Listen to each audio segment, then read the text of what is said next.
नमस्कार दोस्तों, मैं राजेश दुधानी एडवोकेट आज आपके साथ डिस्कस करने जा रहा हूं एक ऐसे मुद्दे के ऊपर में जिसके तहत कई बार आदमी परेशान हो जाता है और ऐसा देखने में आता है कि वो अपने आप को रेमेडीलेस महसूस करता है, यानी वो अपने आप को असहाय महसूस करता है। और इस तरह की क्वेरीज दोस्तों कई बार आती है लोगों के द्वारा कि भाई अगर मेरा पड़ोसी कोई भी तरह का इलीगल या अनऑथराइज्ड कंस्ट्रक्शन कर रहा है तो मैं इसके लिए क्या करूं। तो दोस्तों मेरा ये कहना है कि इलीगल और अनऑथराइज्ड कंस्ट्रक्शन में थोड़ा सा फ़र्क होता है। इलीगल कंस्ट्रक्शन का मतलब तो ये हो गया कि मान लीजिए वो लैंड जो है वो इनक्रोच कर रहा है या फिर वो उसकी लैंड है ही नहीं, या फिर किसी तरह से सरकारी किसी लैंड के ऊपर में वो कंस्ट्रक्शन कर रहा है। लेकिन अनऑथराइज कंस्ट्रक्शन का मतलब दोस्तों ये हो गया कि वो जो कंस्ट्रक्शन कर रहा है उससे आपका जो एग्जिस्टिंग में मकान है उसमें आने जाने में दिक्कत हो सकती है, या फिर आपके मकान में किसी भी तरह की लाइट की जो सनलाइट है वो आने की परेशानी हो सकती है, या फिर आपका जो मकान है उसके ठीक बगल में उसने छज्जा वगैरह निकाल लिया है, वो अनऑथराइज कैटेगरी में आएगा। तो दोस्तों इस दोनों ही कंडीशन में जो आपके पास रेमेडी बचती है वो ये है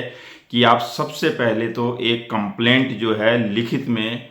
कंसर्न्ड अथॉरिटीज़ को दें। कंसर्न्ड अथॉरिटी वो हो गई दोस्तों, जैसे अगर नगर पालिका है या फिर कॉरपोरेशन है या फिर कोई डीडीए या जेडीए ऐसी कोई अथॉरिटी है या एमसीडी है, तो इस तरह के कोई भी अथॉरिटी को आप एक राइटिंग में कंप्लेंट दें। और राइटिंग में कंप्लेंट देने के बाद में दोस्तों अगर उसके ऊपर में कोई एक्शन नहीं होता है तो आप उस कंप्लेंट के बिहाफ पे एक आरटीआई लगा दें उसी डिपार्टमेंट में कि भी मैंने फलां फलां डेट को एक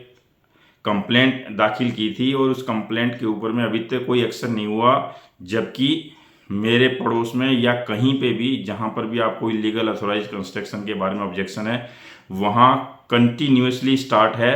और वो बनने को तैयार होने का है। इस तरह की एक आरटीआई लगा के आप जो है उसमें डिपार्टमेंट में दे दें। अब दोस्तों क्या होगा कि जो कंप्लेंट आपने दी है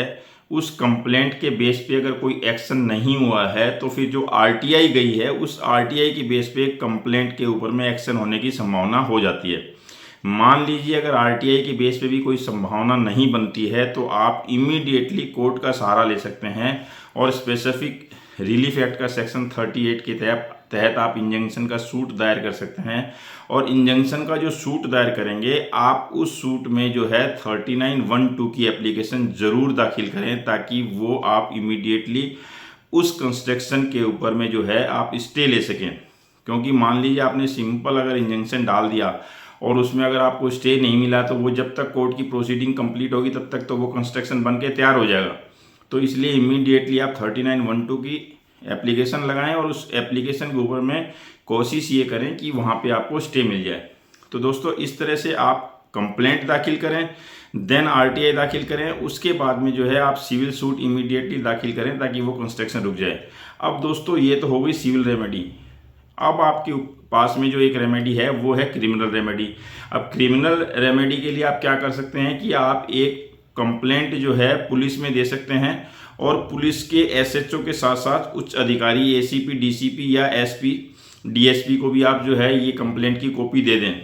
और कंप्लेंट की कॉपी के साथ में ये आप जो है अपनी जो इनिशियली कंप्लेंट दी थी अथॉरिटीज़ को वो प्लस आरटीआई की कॉपी भी दे दें ताकि पुलिस उसके ऊपर एक्शन ले। और मान लीजिए अगर पुलिस एक्शन नहीं लेती है तो आप इमीडिएटली फिर जो है क्रिमिनल कंप्लेंट दाखिल करने के लिए कोर्ट में जा सकते हैं कि भाई इस कंप्लेंट के ऊपर कोई एक्शन नहीं हुआ तो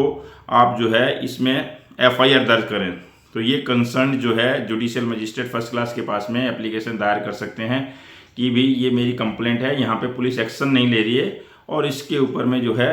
एफआईआर दर्ज की जाए, मुझे धमकाया भी जा रहा है, क्रिमिनल इंटिमिडेशन भी है और आप मेरी ये कंप्लेंट के ऊपर में एफआईआर दर्ज करें। इसके अलावा दोस्तों एक रेमेडी ये है कि आप रिट ऑफ मैंडेमस में जा सकते हैं सीधे हाई कोर्ट में।